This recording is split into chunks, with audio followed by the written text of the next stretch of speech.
दुनिया भर में सभी लोगों का हार्दिक स्वागत करना चाहता हूं।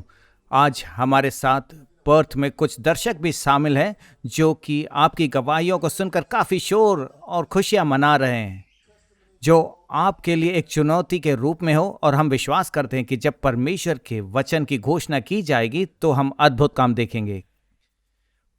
पवित्र शास्त्र में 2 आंधी और तूफान के बारे में बताया गया, जो मत्ती रचित सुसमाचार उसके 8वां अध्याय और 14वां अध्याय में देखते हैं।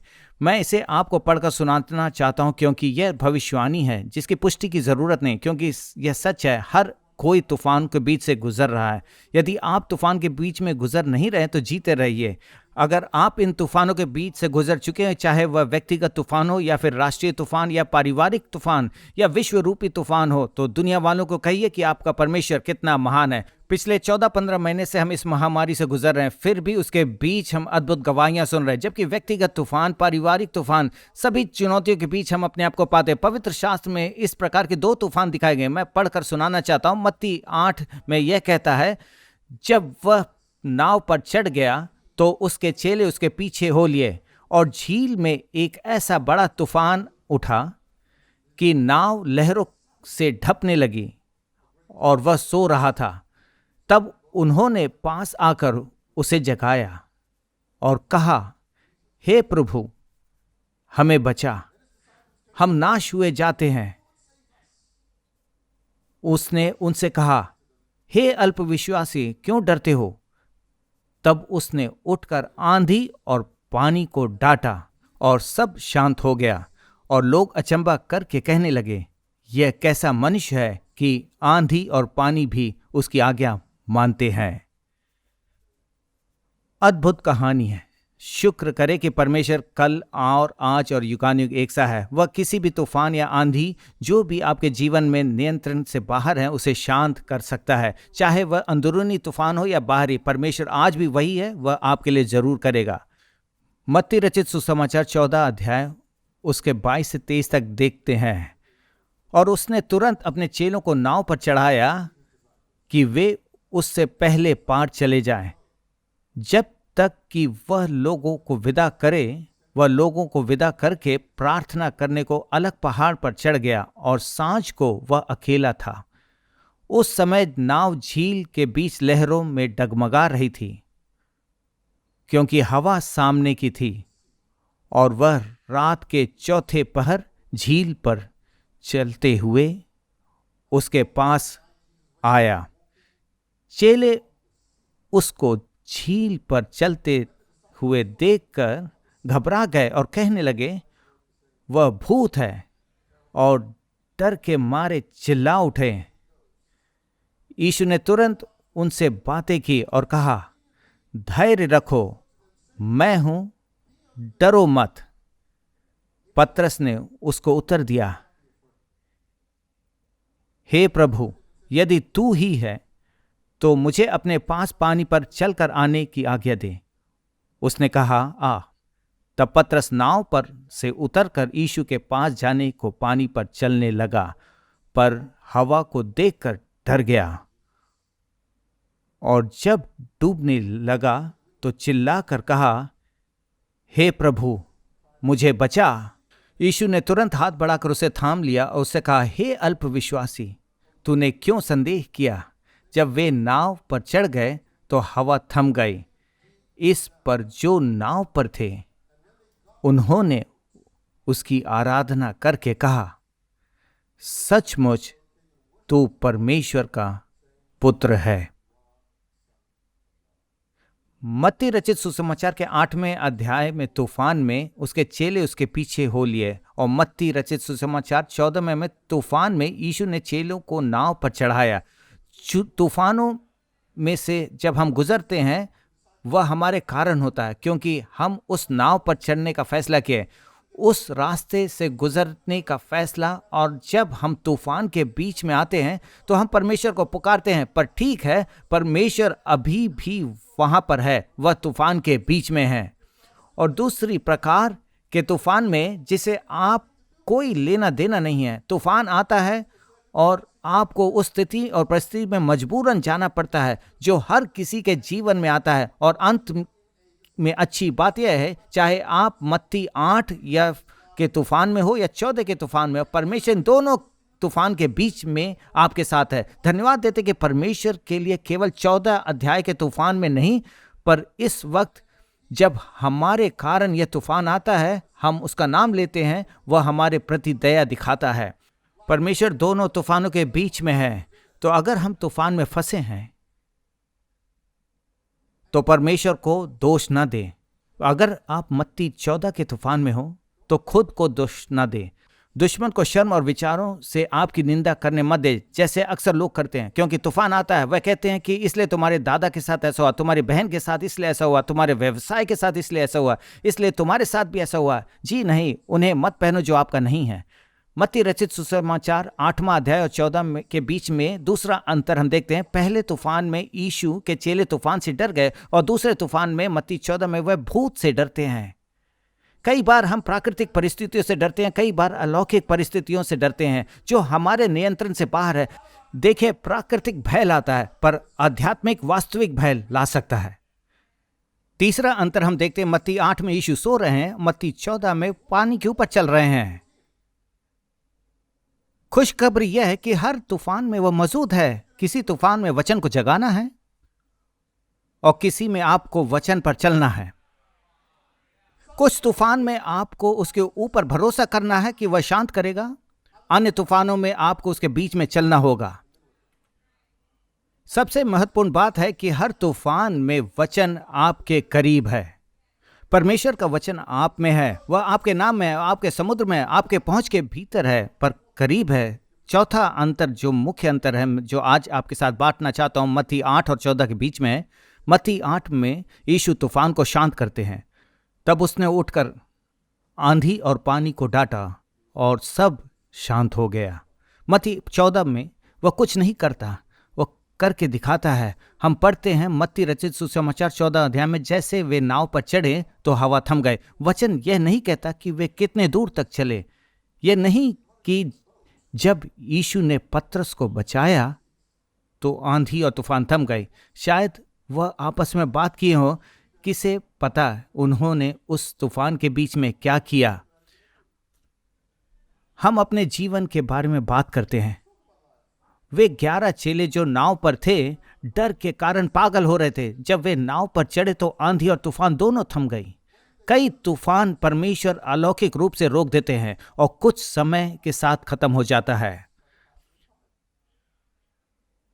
अंतर यह है, दोनों समय हमें परमेश्वर को थामे रहना है।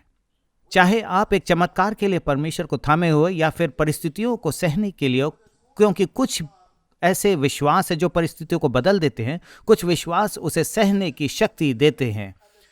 हमें इसे इब्रानियों के 11वें अध्याय में देखते हैं, जहां पर विश्वास के नायकों के बारे में बताया है, जो 2 भागों में बटा हुआ है। पहले वे अद्भुत लोग जो अविश्वसनीय चीजों को विश्वास के द्वारा देखते हैं, फिर भी वहां पर कुछ ऐसे लोग जिन्होंने विश्वास तो किया पर उन्होंने उसे नहीं देख पाए। परमेश्वर कहते हैं कि दुनिया इनके लायक नहीं थी। वे भी बड़े विश्वास के लोग थे, क्योंकि विश्वास न केवल तूफान को शांत करने की क्षमता रखता है, बल्कि उसे झेलने की क्षमता भी रखता है। कहने का मतलब कि यह शैतान मुझ पर कुछ भी फेंके, वह मुझे परमेश्वर की आराधना करने से नहीं रोक सकता। यह संदेश खत्म होने के पहले मैं 3 चीजों आप लोगों के साथ बांटना चाहता हूं, जो मत्ती रचित सुसमाचार 14 अध्याय के तूफान के बारे में। जब पास्टर माइक कुछ समय पहले प्रार्थना के लिए उठे थे, प्रार्थना कर रहे थे कि परमेश्वर अपने अलौकिक कार्य से हर पहाड़ों को हमारे जीवन से हटाने के लिए प्रार्थना कर रहे थे।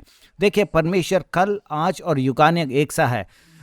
अब जो ऐसा सामर्थ्य कि हमारी विनती और समझ से कहीं अधिक काम कर सकता है, उस सामर्थ्य के अनुसार जो हम में कार्य करता है। मुझे उस रोगी स्त्री की कहानी बहुत पसंद है। उसने यीशु के वस्त्र के आंचल को छुआ और तुरंत चंगी हो गई। यही हमारा परमेश्वर है। हम हर बार इसे देखते हुए आ रहे हैं। तो विश्वास का असली नायक भी केवल नहीं कि जिन्होंने चमत्कार देखा, पर ऐसे भी लोग हैं जिन्होंने तूफान के बीच से गुजरते हैं। यहाँ तक इस तूफान के बीच में कई हैं जो अपने रिश्तेदारों को खो गए, जिन्होंने व्यवसाय जिनकी बंद हो गई है और जैसा सोच रहे थे वैसा नहीं हुआ। पर सोचिए, वे अभी परमेश्वर को प्यार करते, अब भी वो विश्वास कर रहे हैं, आज भी परमेश्वर के घर में आते हैं। मत्ती 14 का तूफान को जीतने के लिए एक अलग तरह का विश्वास होना चाहिए, क्योंकि आप उन परिस्थितियों में अपने विश्वास को नियंत्रित करने की अनुमति नहीं दे रहे हैं। आपका विश्वास आपके परिस्थितियों से बड़ा है। क्या आप जानते हैं कि ये लोग काफ़ी अद्भुत हैं? बिना केवल इस तूफान से गुजरते हैं, पर कुछ लोग इस तूफानों से कैसे गुजरना सीख जाते हैं। तो आज ऐसे तूफानों से बचने के लिए हम 3 चीज़ सीखते हैं। ऐसे तूफानों में उड़ते हुए गुजर जाएंगे। तो पहली चीज़ जो हमें तूफान में करना है वह ध्यान केंद्रित करके इंतज़ार करना चाहिए। ध्यान के साथ इंतज़ार करिए। मत्ती 14 में तूफान में हम सीखते हैं कि हमें ध्यान के साथ इंतज़ार करना। पहली बात, यीशु ने तूफान से कहा शांत हो जा। हमें समय बर्बाद नहीं करना चाहिए। जब परमेश्वर यह सब कर सकते हैं तो हमें अनावश्यक चीज़ों से क्यों गुजरना। यूसुफ को अलौकिक रूप से 7 साल के अकाल की चेतावनी दी गई थी। अगर यूसुफ के जगह मैं होता तो परमेश्वर को कहता, यह चेतावनी देने के बदले तो मुझे सब कुछ प्रदान कर दे। कम से कम हमें 7 साल तक अपने अतिरिक्त भंडार को भरने की ज़रूरत नहीं है। हम इसलिए करते हैं क्योंकि हम बेचैन रहते हैं, व्याकुल हो जाते हैं। ध्यान के साथ इंतज़ार करने का अर्थ कि आप तूफान के बीच में भी सुन सकते हैं, क्योंकि प्रतीक्षा करने में क्षमता यह कोई समय बर्बाद करने की बात नहीं है। आप क्या कर रहे हो? मैं इंतज़ार कर रहा हूँ ताकि तूफान थम जाए। मैं इंतज़ार कर रहा हूँ ताकि चीज़ यहाँ से गुजर जाए। इसे इंतज़ार करना नहीं कहते। इंतज़ार करना मतलब फोकस करना। इसके बारे में सोचे। यहाँ पर आंधी और तूफान, मेरा मतलब मेरे पीछे देख सकते हैं। इन सब के बीच में यीशु की आवाज़ सुनाई देती है। क्या आप यीशु की आवाज़ इस तूफान के मध्य में सुनाई देती है, या फिर आपको लग रहा है कि ऐसे हालात में परमेश्वर चुपचाप बैठे हुए हैं? पत्रस सुन रहा था। 16 साल पहले मैं भी एक व्यक्तिगत तूफान से गुजर रहा था, पर परमेश्वर ने उस महान करुणा के कारण उस तूफान के बीच में एक आवाज़ सुनी, अपने परिवार को छोड़कर मलेशिया के लिए प्रस्थान करो और वहाँ जाकर कलीसिया शुरू करो। मैंने अपने मन में सोचने लगा कि उसी वक्त आप सुन सकते हैं कि आपके मन में शांति है, क्योंकि मुझे वह वचन याद आया, चुप हो जाओ और जान लो कि मैं ही परमेश्वर हूँ। तो क्या जब आपके जीवन में तूफान आता तो क्या आप आंतरिक शांति को महसूस कर सकते हो? जब आपका विवाहित जीवन टूट रहा है तो क्या आप परमेश्वर की आवाज़ सुन सकते हैं? जब आपके जीवन में सारी दुनिया तितर बितर हो रही है तो क्या आप परमेश्वर की आवाज़ सुन सकते हो? तो यहाँ पर ध्यान से इंतज़ार का मतलब हम तूफान के ऊपर ध्यान नहीं लगाते, हम तूफान के प्रति अपने ध्यान को केंद्रित नहीं करते, क्योंकि हमें बस क्षमता मिलती है कि हम उन चीज़ों पर ध्यान ना केंद्रित करें पर जिन पर दुश्मन अपना दिमाग लगाता है। अगर कोई भी चीज़ पर हम ध्यान केंद्रित करते हैं उससे हमारी नज़र लग जाती है, हमारा फोकस कमज़ोर हो जाता है। आपने सुना होगा कि साधारण मनुष्य करीब 8 सेकंड तक फोकस करता है, जबकि स्वर्ण मछली करीब 9 सेकंड तक फोकस करता है। यह एक परेशान करने वाला आंकड़ा है, पर हमें फोकस करने की ज़रूरत है। आप में से कुछ लोग इस वक्त ऑनलाइन से देख रहे होंगे पर फोकस नहीं कर पा रहे हैं। मैं कहना चाहता हूं कि आप इंतज़ार करिए और फोकस करिए। इसलिए यशायाह 40:31 कहता है, परंतु जो यहोवा की बाट जोते हैं वे नया बल प्राप्त करते जाएंगे, वे उकाबों के समान उड़ेंगे, वे दौड़ेंगे और श्रमित न होंगे, चलेंगे और थकित न होंगे। आप लोग यह सोच रहे होंगे कि हम अक्सर कलीसिया में समय बिताते हैं, फिर भी हम अपने आप को कमज़ोर पाते हैं, क्योंकि आप अपना समय इस इमारत के अंदर बिताते हैं और अपना ध्यान आपके उद्धारकर्ता के ऊपर नहीं रखते हैं।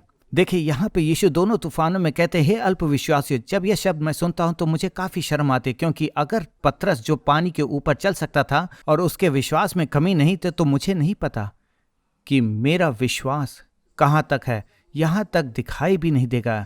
पर देखिए, वह पतरस के विश्वास पर नहीं गया, पर उसके ध्यान की तरफ गया।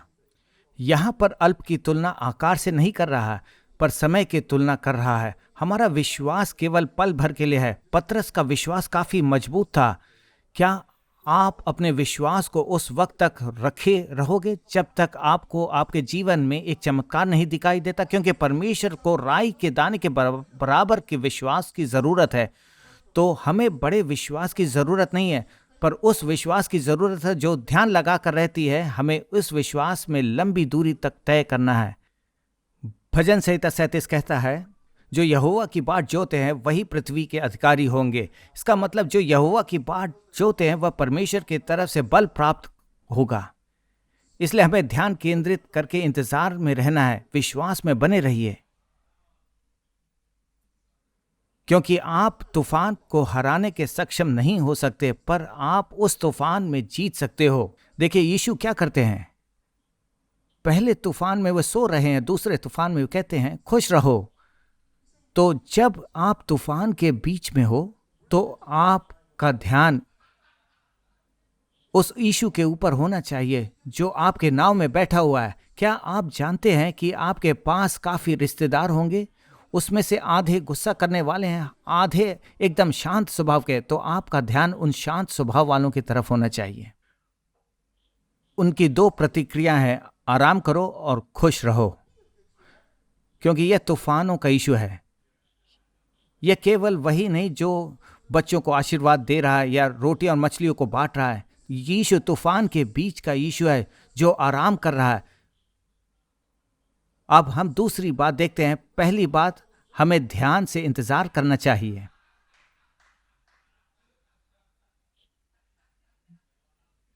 दूसरी बात जो हम मत्ती रचित सुसमाचार उसका 14वें अध्याय में हम देखते हैं, हमें विश्वास के साथ चलना चाहिए। हमें विश्वास के साथ चलना चाहिए। मत्ती 14 उसका 29 पद कहता है, उसने कहा आ। तब पतरस नाव पर से उतरकर यीशु के पास जाने को पानी पर चलने लगा। कभी कभी हम तूफान के बीच में होते हैं और हमें विश्वास के साथ चलना चाहिए, ना कि हम छिपना चाहिए या फिर खुद को बचा के रखना चाहिए। कौन चाहेगा कि तूफान के बीच में चले? तो हमें इस तूफान को किस तरह सामना करना है चाहिए? क्या हम मत्ती 14 अध्याय के तरह इस तूफान का सामना करें? क्या होगा कि अगर यह महामारी अगले साल के बाद तक रहे तो क्या हम नाव के अंदर छिपे रहेंगे? पतरस के पास एक अलग कहानी थी, क्योंकि वह तूफान में रुकने का इंतजार नहीं किया बल्कि उस तूफान के बीच में चलने लगा। तो आप कब तक इंतजार करोगे? क्या आप अच्छे मौसम की प्रतीक्षा कर रहे हो? पिछले हफ्ते हम न्यूजीलैंड में थे, वहां पर अच्छा मौसम नाम की चीज ही नहीं। बस बारिश में चलते रहो, धूप का इंतजार मत करो। तो आप अपने व्यक्तिगत अनुभव को लेकर इंतजार मत करिए। कब मुझे चंगाई मिलेगी, कब मुझे छुटकारा मिलेगा, कब मेरी शादी होगी, कब मेरे बच्चे होंगे। जब हम विश्वास के साथ चलेंगे, उसकी आवाज को सुनिए और उस आवाज के अनुसार चलिए। हमें लगता है कि हमारे इंतजार का समय अब खत्म हो गया, अब हमें कलीसिया में रूप में मिलना चाहिए। मैं आपसे एक प्रश्न पूछना चाहता हूं, पानी के ऊपर चलने का सबसे अच्छा समय कब है? क्या आप बताइए, आप क्या चाहते हैं? जब पानी शांत रहे और आपको लगे कि वह अच्छा दिन है, क्योंकि पानी पर चलने के लिए सुरक्षित समय जैसी कोई चीज नहीं है। तो विश्वास के उस कदम उठाने से पहले बाहरी परिस्थितियों के लाइन के लिए इंतजार करना बंद करें। कुछ लोग इस महामारी के बीच में कारोबार शुरू किए और उन्होंने लाखों कमाया। वे हालात के शांत होने का इंतजार नहीं किए, पर वे इस तूफान के बीच में चलने के लिए तैयार थे। 16 साल पहले मेरे लिए कुछ अच्छा समय नहीं था। मुझे पता नहीं कि कब अच्छा समय होता है, कब अच्छा वक्त होता है, या फिर विश्वास के कदम उठाने का सबसे वक्त क्या होता है, या फिर परमेश्वर से कहे कि परमेश्वर हमारी जिंदगी टूट रही है, हम तुझ पर ध्यान केंद्रित करना चाहते हैं और विश्वास के साथ चलना चाहते हैं। देखिए, हम मसीही लोग जो गलत बात सोचते हैं वह है कि हमारे जीवन में अच्छा और बुरा समय, आसान सा समय, कठिन सा समय, ऐसा कुछ नहीं है। दुश्मनों को माफ करने का अच्छा समय कब है, या फिर बलिदान देने का समय कब है? या फिर आप सोच रहे होगे कि जब मुझे बोनस मिलेगा तो मैं मिरेकल ऑफरिंग में दान डालूंगा। सुनिए, समय का उपयोग करना बंद करें, क्योंकि हम नाव में मर रहे हैं। मत्ती रचित सुसमाचार उसका 14 अध्याय में तूफान अगर 5 साल तक चलता तो आप क्या करते? क्या आप बैठे रहते पूरे समय तक? पतरस के पास एक अलग कहानी थी। वह केवल ध्यान के साथ इंतजार नहीं कर रहा था, पर वह विश्वास के साथ आगे कदम बढ़ाया और चलने लगा। हमारे बीच में ऐसे भी लोग हैं जो कह रहे हैं कि वैक्सीन तो तैयार हो रहा है, जो सब कुछ सही हो जाएगा तब हम कलीसिया में जाएंगे। आप कहेंगे पास्टर, पर सैकड़ों लोग इस वायरस से प्रभावित हुए हैं। लोगों को क्या जो पाप में फंसे हुए हैं, हमें इस महामारी की वैक्सीन के बारे में तो पता नहीं। वह पाप से छुटकारा पाने के लिए वैक्सीन जो पहले से तैयार है वह है यीशु मसीह का लहू, जो हमें साफ करता है, जो धोता है। जहां तक इस महामारी के बीच में, इस तूफान के बीच में हम परमेश्वर के चमत्कारी हाथ, चमत्कारी कामों को देख सकते हैं। अगर हम ध्यान से साथ इंतजार न किए बिना हम विश्वास के साथ उस पर चलने लगेंगे। परमेश्वर का धन्यवाद हो कि हमारी महामारी खत्म होने का इंतजार नहीं किए, बल्कि इस तूफान के बीच में भी नए नए गीत लिखे, नए किताब लिखे, पाठ्यक्रम लिखे गए। क्योंकि मत्ती 8 और 14 के तूफान के मध्य में यीशु मसीह है। अनेक गवाहियां हमने सुनी, काफी अविश्वसनीय चीजें हो रही हैं। मुझे जो बात पसंद है, हमारे विश्व स्तर में जो कैरियर लोग हैं, उनके पास कोई सही समय नहीं है। वे सब किसी न किसी तूफान से गुजर रहे हैं, फिर भी यीशु के लिए हाँ कह रहे हैं। वह कह रहे हैं, यीशु अगर तू मुझे आने को कह रहा है तो मैं तैयार हूं, क्योंकि अगर मैं डूबने लगूंगा तो मुझे तू बचा लेगा। आपके तूफान में आपको एक शांति रहेगी, क्योंकि अगर आपको यीशु की आवाज सुनाई नहीं दे रही है तो आपको उस तूफान में यीशु दिखाई देंगे। आंधी असली है, बिजली और गड़गड़ाहट भी असली है, रुकने का नाम नहीं ले रही है। तो अगर इस तूफान में आपको यीशु की आवाज़ नहीं सुनाई दे रही है, याद रहे आपको यीशु मसीह तूफान के बीच में दिखाई देंगे, ताकि आप इस तूफान में आगे चल सको उस विश्वास के साथ जो पतरस ने भी किया था। पतरस ने विश्वास का कदम उठाया, आगे चलने लगा, और जब चलने लगा तो उसने देखा कि अरे यहाँ पर तो तूफान है, बड़ी लहरें हैं। और यीशु को उस तूफान के बीच में भी देखा, पर क्या हुआ कि अन्य बातें उसका ध्यान अलग कर दी। एक ध्यान देने की बात है कि हम परमेश्वर के साथ चलते हैं, और दूसरी बात हम ध्यान केंद्रित करते हुए परमेश्वर के साथ चलते हैं। ऐसी गलती ना करें कि कहे कि परमेश्वर हम कुछ साहसिक कार्य करने जा रहे हैं और हमारी नजरें तुम्हारे ऊपर लगी है। लोग हर तरह की चुनौतियों से गुजरते हैं। इस वक्त मेरे पिताजी अस्पताल में देख रहे हैं। जी हाँ, यह मेरे लिए तूफान है। हर एक व्यक्तियों के पास कोई ना कोई तूफान है, जो अपने प्रिय जन को खो दिए हैं, जो कई बुरे वक्त से गुजर रहे हैं। इस वक्त के तूफान के इसलिए बता रहा हूं ताकि हम अपने जीवन में इसे संबंधित कर सके। इस वक्त हम परमेश्वर को धन्यवाद देते कि उन महान चिकित्सा के लोगों के लिए जिन्होंने दिन रात एक करके हमारे लिए एक महान बलिदान दिया। पर दिन के अंत में मुझे एक बात चुनना है कि हम अपना ध्यान केवल यीशु पर लगाएं, चाहे कुछ भी हो जाए, हम अपना ध्यान यीशु की ओर लगाए रहेंगे। अचानक आपको अच्छी खबर मिलती है, यह काम करने लगता है। अच्छे मौसम के इंतजार में नहीं रह सकते, क्यों आपको ध्यान केंद्रित करके विश्वास के साथ चलना शुरू करना चाहिए और यह कहना है कि चाहे कोई परिस्थिति भी हो, हम आपकी नजरें तुझ पर लगाकर आगे बढ़ते रहेंगे। चाहे सब कुछ बुरा हो रहा हो या फिर अच्छा हो, मैं चाहता हूं कि मत्ती 8 की तरह विश्वास और मत्ती 14 की तरह धीरज हमारे जीवन में हो। हर दिन मुझे विश्वास है कि जैसे हम वचन पढ़ते हैं, यीशु हमसे बातें करते हैं, हमारे जीवन में अद्भुत काम करेंगे। मुझे नहीं मालूम यह कैसे होता है, पर एक बात मायने रखती है कि मैं विश्वास के साथ अपनी नजर यीशु के ऊपर रखे रहूंगा और कदम बढ़ाऊंगा। आखिरी बात, हम उसकी आराधना ध्यान पूर्वक करते हैं। वही चीज 33 पद में बताती है। इस पर जो नाव पर थे ने उसकी आराधना करके कि सचमुच तू परमेश्वर का पुत्र है।